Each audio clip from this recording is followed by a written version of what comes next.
សួស្តីអ្នកទាំងអស់គ្នាថ្ងៃនេះខ្ញុំនឹងបង្ហាញអ្នកទាំងអស់គ្នាអំពីរបៀបសរសេរ subtitle ជាភាសាខ្មែរនៅក្នុង YouTube ឧទាហរណ៍នៅពេលដែលយើងផុសវីដេអូ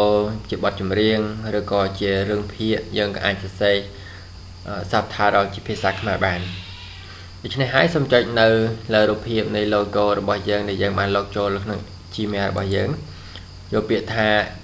Creator Studio នៅទីនេះវាបានបង្ហាញវីដេអូដែលយើងបានអាប់ឡូតចូលនៅក្នុង YouTube ដូច្នេះហើយយើងគ្រាន់តែជ្រើសរើសយកវីដេអូមួយណាក៏បានដែរដែលយើងចង់សរសេរជា subtitle ខ្លីទៅយកពាក្យថា edit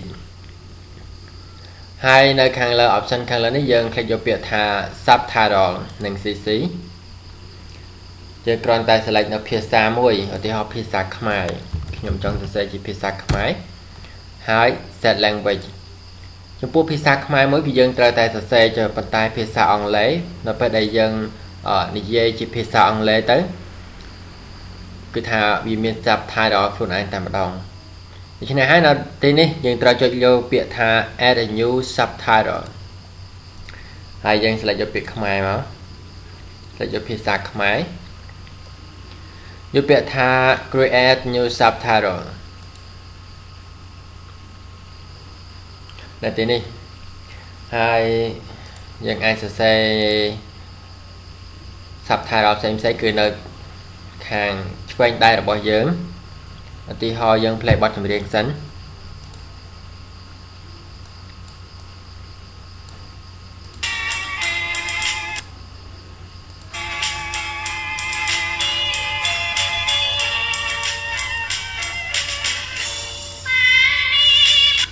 យើងអាចសរសេរមកហើយ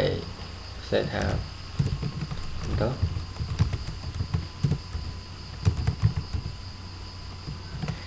បើយើងចង់ដក clear គ្រាន់តែបដូរ font របស់យើងទៅជាភាសាអង់គ្លេសចុច space មួយហើយបដូរមកជាភាសាខ្មែរវិញ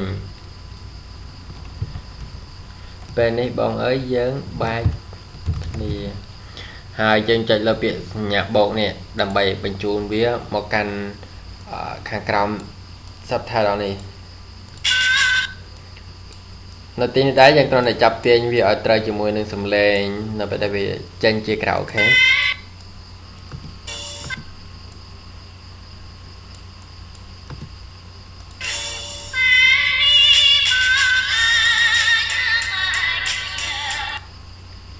បែកគ្នាយើងដាក់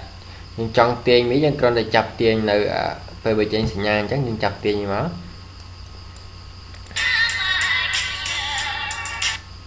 តែចិនដែរអូនចាំជាងសរសេរបន្តទៀត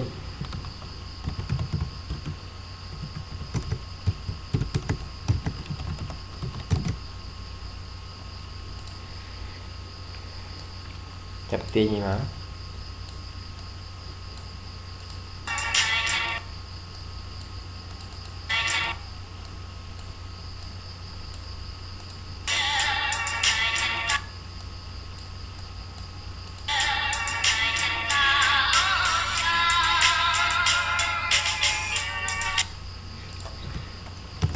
ទោះបី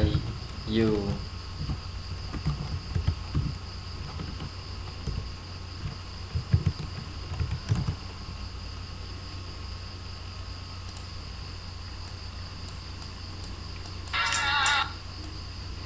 យើងចង់ទាញវាគ្រាន់តែចាប់លើអរិយោខាងក្រៅនេះអាចទាញវាបានហើយទាញវា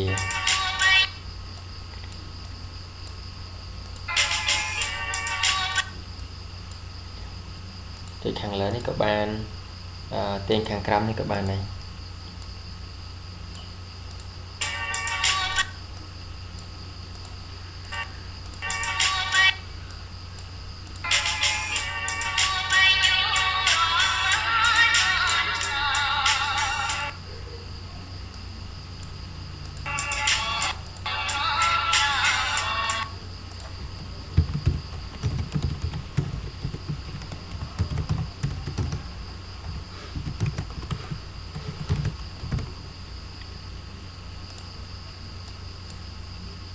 យើងអាចទាញអក្សរនេះឲ្យជាប់គ្នាក៏បានដែរតារាងអក្សរខាងក្រោមនេះប៉ុន្តែនៅពេលដែលវាច្រៀងនៅពេលដែលសំឡេងចម្រៀងចប់ទៅគឺអក្សររបស់យើងនៅតែ bằng hai là lớp tên này hòn cứ chụp cái này bị flap đầu cái này bàn tay bây giờ đọt clear bên chế cứ việc bật nó phải để chỉ cho một vẽ nhìn tới việc bật số bàn thì nhà sọt mấy tiền thật là dân cho gia đình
hai nó phải để dân xe rồi ở hai nhưng xe chọc bật ở năng hái